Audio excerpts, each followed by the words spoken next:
Meaning of dado.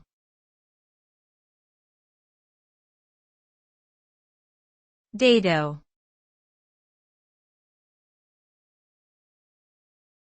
Dado.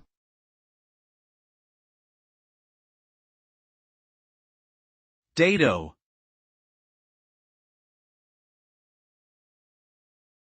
Dado.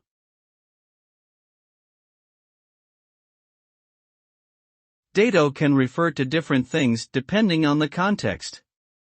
In architecture and woodworking, a dado is a groove or channel cut into a surface, usually perpendicular to the grain of the material, to receive another component. In games such as Dungeons & Dragons, a dado is a type of small cube-shaped object used as a randomizer.